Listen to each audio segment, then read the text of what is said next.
İrəvandan təxribat, Bakı hərəkətə keçdi. Paşinyanın və Türkiyə Kivrin reaksiyası şok edir. İrəvanda qondarma erməni soyqırımı ilə bağlı yürüşdən əvvəl qardaş Türkiyənin bayrağı yandırılıb. Azərbaycan, Ermənistan sülh danışıqları, Ermənistan-Türkiyə münasibətlərinin normallaşma prosesinin getdiyi bir zamanda belə bir hadisənin baş verməsi düşündürücüdür. İrəvan təxribata göz yumdu. Bu hadisə bir daha onu deməyə əsas verir ki, Ermənistan cəmiyyətində anti-Türk, anti-Azərbaycan, həmçinin revanşizm və vandalizm meyilləri qalır.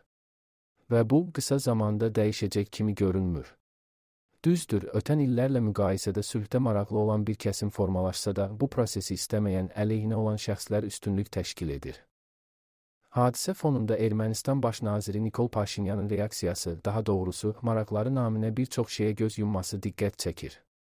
Belə ki, Paşinyan bayraq yandırma praktikasını qınayıb, bunu məsuliyyətsiz və qəbul edilməz adlandırıb.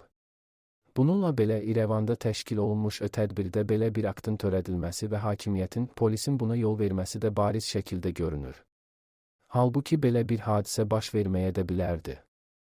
İxtişaş qorxusu. Paşinyan hadisəni pisləsə də baş verməməsi üçün xüsusi heç nə etmədi. Çünki aksiyanın qarşısı alınsa, bu ixtişaşa və gərginliyə səbəb ola bilərdi. Paşinyan rəqiblərinin əlini gücləndirəcək, seçki nəticələrinə təsir edəcək ən kiçik addımı belə atmaqdan ehtiyat edir. Buna görə də o, sadəcə belə bir açıqlama ilə kifayətləndi. Lakin nəticə nə olur olsun, baş vermiş hadisəyə görə Ermənistan hakimiyyəti birbaşa məsuliyyət daşıyır. Buna görə də məsələ araşdırılmalı və buna yol verənlər məsuliyyətə cəlb olunmalı, cəzalandırılmalıdır.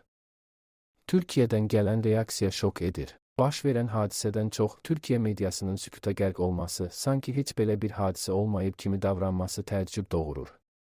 Türkiyə bayrağına təhqir və hörmətsizliyə səssiz qalan bəzi Türkiyə media qurumlar nədənsə son zamanlar hər xırda bir məsələyə görə Azərbaycanı açıq hədəf halına gətirirdi. Halbuki Azərbaycan xalqı Türkiyə bayrağını ən azı öz bayrağı qədər sevir, Türkiyəni ikinci vətən kimi görür. Amma bugün bayrağın təhqirinə susan bəzi Türk media subyektləri Türkiyə və Azərbaycan xalqlarını üz-üzə qoyacaq, qardaş ədavəti yaradacaq qədər irəli gedən manipulyativ və əsassız yazıları manşetdən verirdilər. Bakı-Ankara yenə birlikdədir. Xoşbəxtlikdən Türkiyə-Azərbaycan münasibətləri bir-iki yazı ilə pozulacaq qədər kövrək deyil. İki ölkə rəsmi səviyyədə bir-birinin müttəfiqidir.